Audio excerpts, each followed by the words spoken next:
زمونږ پیغمبر مونږ ته یو زندگی ښودلې ده چې تاسو به په خلکو باندې سوچ ښه کوئ. کور کې چې زندگی تېروئ د ښځې سره نو ښکلې زندگی به تېروئ. خاوند له دا نه دي پکار چې هغه دې په خپله ښځه باندې بدګماني کوي یا خاوند باندې ښځې بدګمانیانې کوي. خاوند ته لیټ ولې راځي او ولې دې ناوخته کو او ولې دې دا فلانې کار وکړو، ولې دې روټۍ بار وخوړه. داسې قسمه کارونه چې ښځې کوي نو لازم ده د خاوند نفرت هم ورسره پیدا کېږي. ښځه او خاوند چې په کور کې زندگی تېروي دا به د مینې د محبت تېروي. ورې کم سړی چې خپلې ښځې ته ملګری وایي، خپل ګرل فرینډ یې ګڼي، خپل دوست او یار یې ګڼي، نو لازم ده چې دا ښځه به هم دا خپل خاوند ملګری مني، دا به بوای فرینډ وي. زمونږ پیغمبر به چې کله د جنگ نه واپس راتلو نو زمونږ د پیغمبر عمل دا و، ځان سره به د جنگ دوران کې څه زنانم بوتلې، خپله بیبي به یې بوتله، د صحابو بیبیانې به لاړې، هغوی به په خیمو کې ناستې وي. که څوک به زخمیان شو دارو درمل به هغوی کولو، نور ضروریات به زنانه به یې بوتلې. نو په یو جنگ کې زمونږ پیغمبر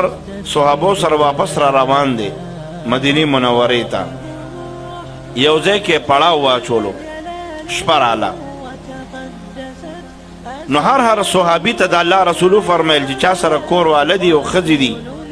نو دا داسې بار ډاګې ته وځئ، که تقاضه کوئ داسې لرې لاړ شي، تیاره ده ځکه ډاګې ډېرې وي. د الله رسول ځان سره په دې سفر کې ام المؤمنین ام عایشه رضی الله عنها روانه کړې وه.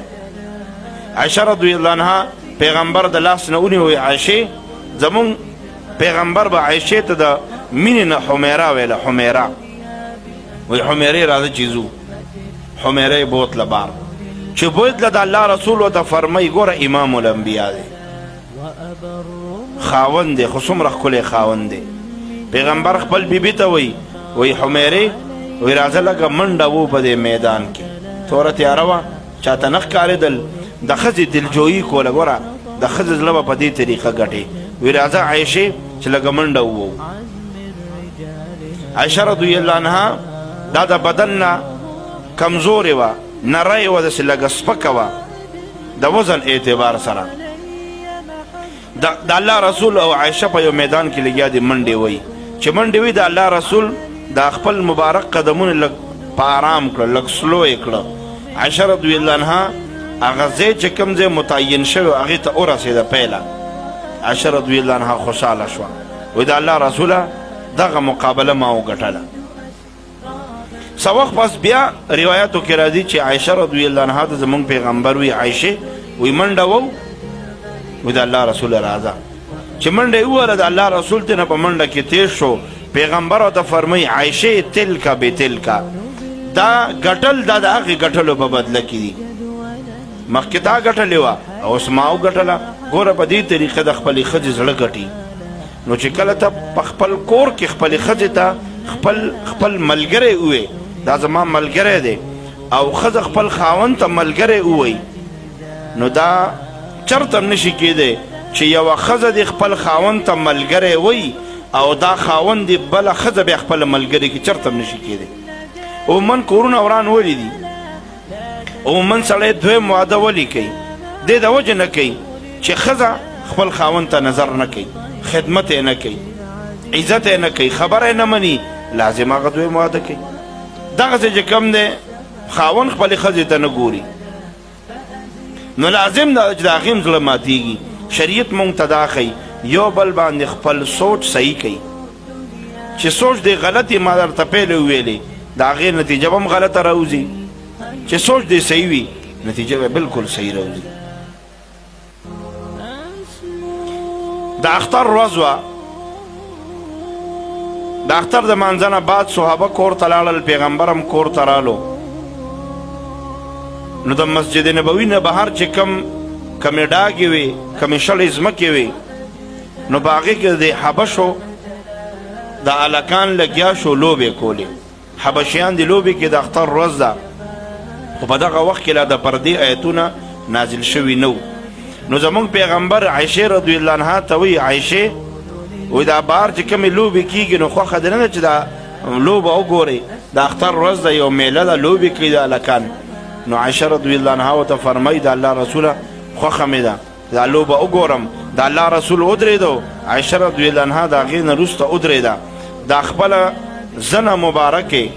د امام الانبیا په دې ولي مبارکه باندې کېښوه او عایشه لګیا ده دغه لوبه ګوري پیغمبر ورته لږ وخت پس وایي عایشې بس دی وایي نه د الله رسوله ګورم یې وایي بیا لږ وخت تېر شو عایشې بس دی وایي نه لږ یې ګورمه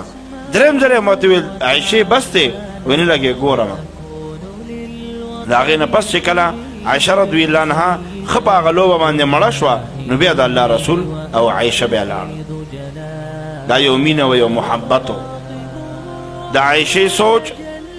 په پیغمبر صحیح دی د پیغمبر سوچ په عایشې صحیح دی دا نه چې نعوذ بالله دې دواړو سوچونو کې چې کم دی څه کدورتو او څه خیرې پروتو نه دا مونږ ته ښیي چې سوچونه صحیح کوي فکر صحیح کوي یو ورځ زمونږ پیغمبر ام المؤمنین امی عایشې رضی الله عنها سره ناستو نو زمونږ پیغمبر عایشې رضی الله عنها ته د یو 9 بیبیانو واقع ذکر کوي 9 بیبیانې وي پیغمبر ورته فرمایي عایشې د هغه 9 ښځو واقع ته بیان نه کم چې کومې ګودر ته تللې وې وایي د الله رسول بیان که څه واقع وه د الله رسول ورته فرمایي عایشې 9 بیبیانې تللې وې ګودر ته اوبې راوړې نو پیغمبر فرمایي چې کله ګودر ته ښځې لاړې نو یو ښځه دې بلې ته وایي وایي ستا د خاوند باره کې ستا سوچ څه دی دا ښځه ورته وایي زما خاوند خو داسې داسې دی وایي بله ورته وایي زما خاوند داسې داسې دی پیغمبر فرمایي د 9 بیبیانو کې هر بیبي د خپل خاوند کیسه بیان کا وی ای عایشې په دې ښځو کې یوه ښځه وه ام زرعه نوم یې دا ام زرعه د نورو ښځو ته وایي وی ای بیبیانو وی ستاسو خاوندانو دا کارونه کړي دي داسې داسې دي زما خاوند ابو زرعه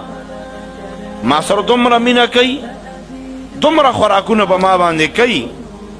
زه لکه د سرو زرو ساتلی یم په سرو زرو کې پټه ساتلی یم دومره محبت ما سره کوي نو